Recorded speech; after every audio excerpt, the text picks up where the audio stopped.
사도신경 하심으로 2022년도 4월 14일 목요일 고난주간 특별 새벽기도에 하나님께 올려드리겠습니다. 전능하사 천지를 만드신 하나님 아버지를 내가 믿사오며 그 외아들 우리 주 예수 그리스도를 믿사오니 이는 성령으로 잉태하사 동정녀 마리아에게 나시고 본디오 빌라도에게 고난을 받으사 십자가에 못 박혀 죽으시고 장사한 지 사흘 만에 죽은 자 가운데서 다시 살아나시며 하늘에 오르사 전능하신 하나님 우편에 앉아 계시다가 저리로서 산자와 죽은 자를 심판하러 오시리라. 성령을 믿사오며 거룩한 공회와 성도가 서로 교통하는 것과 죄를 사하여 주시는 것과 몸이 다시 사는 것과 영원히 사는 것을 믿사옵나이다. 아멘. 찬송가 144장 찬송하시겠습니다. 예수 나를 위하여 십자가를 질 때 세상 죄를 지시고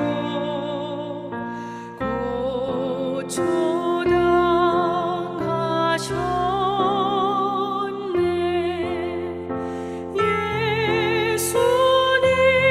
예수님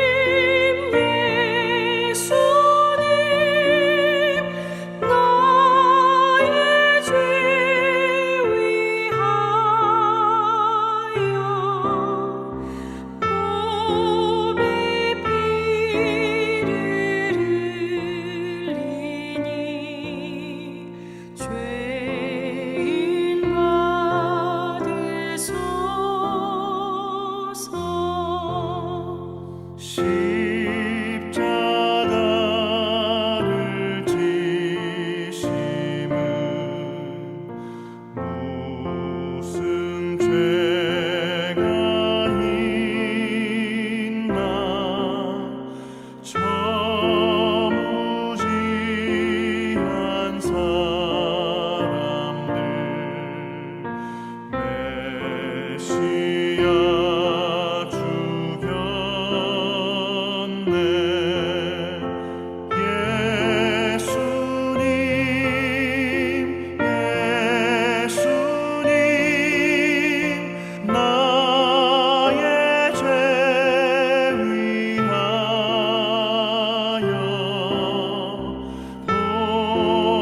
하나님 아버지 감사합니다. 고난주간이 깊어지는 고난주간 넷째 날도 저희들의 단잠을 주님께로 친히 깨워주시고 주님이 불러주셔서 감사합니다. 주님 부르심에 주 앞에 나와 오늘도 주님이 주시는 말씀을 받고 주님이 걸어가신 십자가 길을 함께 걷기 위하여 주 앞에 나왔습니다. 오늘도 말씀을 통해서 오늘 하루 어떤 삶을 사는 것이 주님과 함께 동행하는 삶인지 바르게 깨닫게 하시고 순종케 하여 주셔서 일어나라 나와 함께 가자라고 말씀하실 때 이 말씀에 순종함으로 주님과 동행하는 삶이 얼마나 복된 삶인지 알 수 있도록 은총 내려 주옵소서. 감사드리오며 우리 주 예수 그리스도의 이름으로 기도드리옵나이다. 아멘. 하나님이 새벽에 주시는 말씀 요한복음 19장 17절부터 27절까지 말씀 보겠습니다. 자, 화면을 보시면서 19장 17절부터 우리 함께 합독하시겠습니다. 이에 예수를 십자가에 못 박도록 그들에게 넘겨주니라. 그들이 예수를 맡음에 예수께서 자기의 십자가를 지시고 해골 히브리 말로 골고다이라 하는 곳에 나가시니 그들이 거기서 예수를 십자가에 못 박을새 다른 두 사람도 그와 함께 좌우편에 못 박으니 예수는 가운데에 있더라. 빌라도가 패를 써서 십자가 위에 붙이니 나사렛 예수 유대인의 왕이라 기록되었더라. 예수께서 못 박히신 곳이 성에서 가까운 고로 많은 유대인이 이 패를 읽는데 히브리와 로마와 헬라 말로 기록되었더라. 유대인의 대제사장들이 빌라도에게 이르되 유대인의 왕이라 쓰지 말고 자칭 유대인의 왕이라 쓰라 하니 빌라도가 대답하되 내가 쓸 것을 썼다 하니라. 군인들이 예수를 십자가에 못 박고 그의 옷을 취하여 네 깃에 나눠 각각 한 깃씩 얻고 속옷도 취하니 이 속옷은 호지 아니하고 위에서부터 통으로 짠 것이라. 군인들이 서로 말하되 이것을 찢지 말고 누가 얻나 제비 뽑자 하니 이는 성경에 그들이 내 옷을 나누고 내 옷을 제비 뽑나이다 한 것을 응하게 하려 함이로라. 군인들은 이런 일을 하고 예수의 십자가 곁에는 그 어머니와 이모와 글로바의 아내 마리아와 막달라 마리아가 섰는지라. 예수께서 자기의 어머니와 사랑하시는 제자가 곁에 서 있는 것을 보시고 자기 어머니께 말씀하시되 여자여 보소서 아들이니이다 하시고 또 그 제자에게 이르시되 보라 내 어머니라 하신대 그때부터 그 제자가 자기 집에 모시니라. 아멘. 할렐루야. 고난주간 넷째 날입니다. 오늘도 주님께서 말씀을 통해서 이끄신 대로 순종함으로 말미암아 일어나라 나와 함께 가자라고 하시는 주님과 동행하는 복된 하루가 되길 원합니다. 자, 오늘 본문에 보면 드디어 예수님이 자기 십자가를 지시고 십자가의 길을 걸어가십니다. 그리고 골고다 언덕에 그 주님의 십자가가 세워지고 그 십자가 위에 예수님이 못 박히십니다. 그런데 18절에 보니까 예수님이 달리신 십자가 좌우편에 두 강도가 손과 발에 대못이 박힌 채 달려 있습니다. 그러니까 당시 골고다 언덕에 새 십자가가 세워졌던 겁니다. 여러분, 당시 예수님이 가운데 십자가에 달리신 것도 어떻게 보면 우연처럼 보일 수 있습니다. 그러나 이 모든 것도 다 하나님의 섭리 가운데 일어난 일이었습니다. 만왕의 왕 되신 주님께서 이 땅의 모든 것을 다스리심을 이것을 통해 보여주신 겁니다. 여러분, 19절을 보면 빌라도가 패를 써서 십자가에 붙이게 합니다. 당시 흉악범들이 십자가 처형을 당할 때 그 십자가 위에 죄목을 써서 달았다고 합니다. 그래서 사람들이 그 십자가에 달린 죄수들을 볼 때 어떤 죄 때문에 처형을 당했는지 알 수 있도록 했습니다. 그런데 예수님이 달리신 십자가 명패에는 죄목을 쓴 것이 아니라 나사렛 예수 유대인의 왕이라고 썼다라고 하고 있습니다. 자, 21절에 보면 대제사장들이 빌라도에게 항의를 합니다. 유대인의 왕이라고 쓰지 말고 자칭 유대인의 왕이라고 써야 한다는 거죠. 그러나 빌라도는 자신이 쓸 것을 썼다라고 합니다.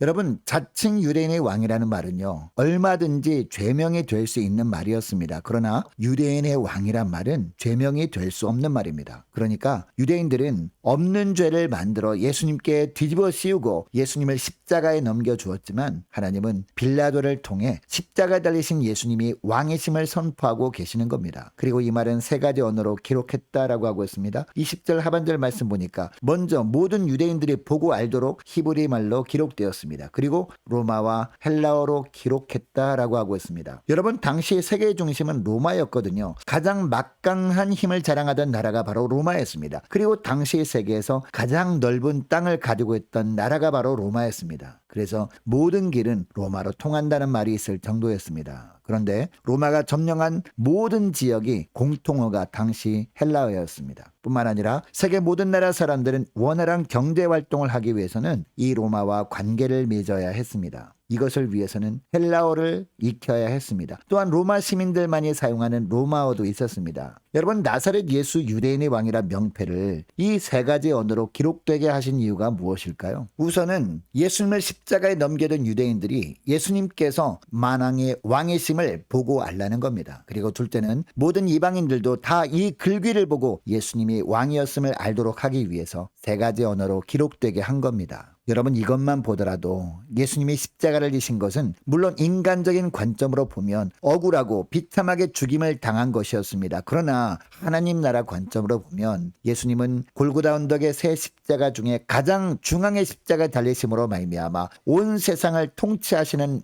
진정한 왕이심을 선포하신 것이었습니다. 여러분, 유대인들과 종교 지도자들은 예수님을 반역자로 몰아서 처형하려고 했습니다. 그러나 빌라도가 쓴 유대인의 왕이라는 명패 때문에 그들의 의도는 산산이 깨져버리고 말았습니다. 누가복음 23장에 보면 예수님이 좌우편 십자가 달렸던 강도들 이야기가 나오거든요. 왼쪽 강도는 예수님을 멸시합니다. 예수님을 향해서 욕합니다. 예수님을 인정하지 않았습니다. 십자가 아래에서 예수님을 조롱하는 사람들과 동일한 행동을 합니다. 그러나 오른편 강도는 달랐습니다. 비록 때는 늦은 감이 있었지만 예수님을 영접하고 예수님께 간구합니다. 주님의 나라에 임하실 때 자신을 기억해 달라고 합니다. 이에 예수님이 즉시 응답하십니다. 오늘 내가 나와 함께 낙원에 있으리라 라고 하십니다. 여러분, 이 두 강도 이야기를 통해서도 알 수 있는 사실이 있습니다. 십자가에 달리신 예수님은 모든 인생에 이 땅의 삶뿐만 아니라 내세의 운명도 주관하시는 왕이시라는 겁니다. 여러분, 우리가 아무리 멋진 계획을 세우고 열심히 하루하루 산다 해도 우리의 삶은 왕 대신 주님의 뜻대로 되어지는 줄 믿습니다. 여러분, 십자가를 바라본다는 것은 이 세상에서 행하는 모든 일을 다 주께 맡기는 것입니다. 무엇을 계획하더라도 주님의 뜻을 알고 계획을 세우는 겁니다. 내가 하고 싶어하는 일을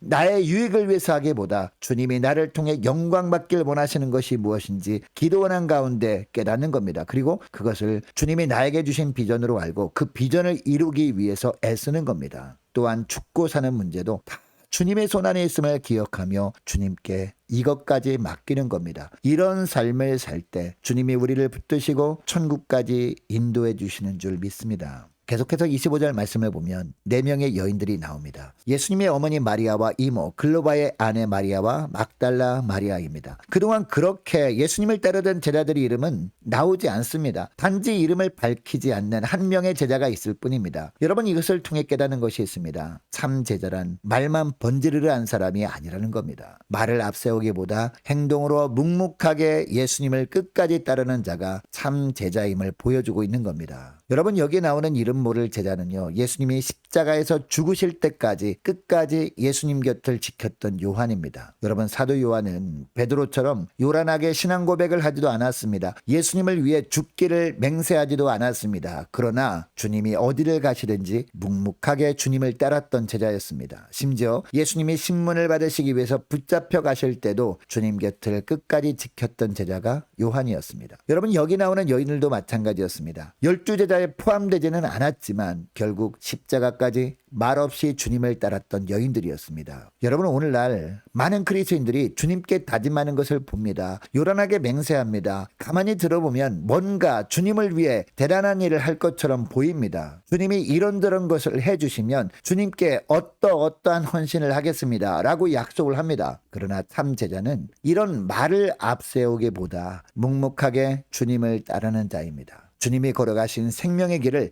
묵묵하게 주님과 함께 걸어가는 자가 참 제자라는 겁니다. 오늘 하루 이런 주님의 제자로 살아가시는 복된 하루가 되기를 주의 이름으로 축복합니다. 자, 그런데 이런 제자들에게 주시는 축복이 있습니다. 바로 진정한 교회 공동체를 허락하신다는 겁니다. 여러분, 본문 26절 27절을 보니까요, 십자가 달리신 예수님이 십자가 밑에 요한과 함께 있던 어머니 마리아에게 여자여 보소서 아들이니다 라고 합니다. 앞으로는 요한이 당신의 아들이라고 하는 겁니다. 또한 요한에게도 보라 내 어머니라 라고 합니다. 앞으로는 마리아가 너의 어머니라고 하는 겁니다. 이때부터 요한이 마리아를 자기 집에 모셨다라고 하고 있습니다. 여러분, 이것은 요한이 마리아의 양자가 되었다는 것을 의미하는 것이 아닙니다. 영적인 깊은 뜻이 있습니다. 예수님이 십자가 아래서는 누구나 한 가족이라는 겁니다. 물론 이 본문을 보면 마리아와 요한에게만 말씀하시는 것 같습니다. 그러나 우리 주님은 십자가 아래 나온 모든 성도를 향해서 이 말씀을 하시는 겁니다. 젊은 성도들을 향해서는 연로한 성도들의 모습을 보여주면서 보라 내 어머니다, 보라 내 아버지다 라고 하십니다. 또한 믿음으로 살다가 세상에서 상처받고 울고 있는 젊은 형제자매들을 우리에게 보여주시면서 보라 내 아들이다, 내 딸이다 라고 말씀하시는 거예요. 믿음의 형제자매들 중에 힘들고 어려운 지체들도 이제 믿음의 한 가족이다. 장차 천국에서 주님이 차려주신 한 식탁에서 먹고 마실 사랑의 가족이다. 그러니 그들이 울고 있을 때 외면하지 말아라. 가서 돌봐주라. 위로해주라. 라고 말씀하시는 겁니다. 여러분, 주님은 십자가에서 죽으시면서 그 자리에서 교회를 세워주신 겁니다. 이것 때문에 교회는 주님이 십자가 보혈로 세워진 교회다 라고 하는 겁니다. 여러분, 우리가 이것을 기억한다면 십자가 아래 나와 혼자 은혜 받은 것으로 끝내버리면 안 됩니다.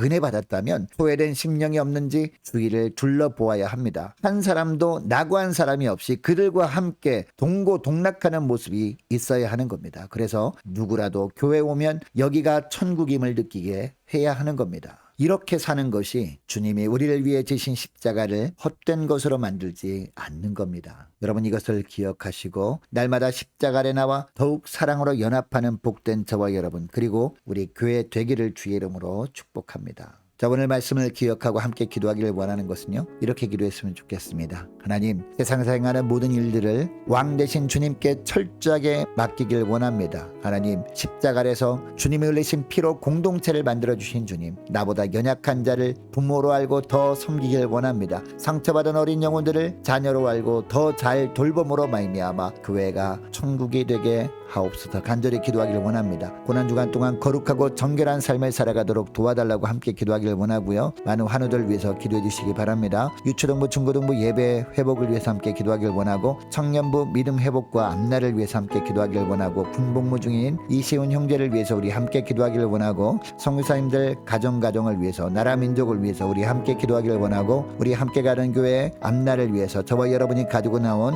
기도 제목을 놓고 우리 함께 기도하기를 원합니다. 기도하겠습니다.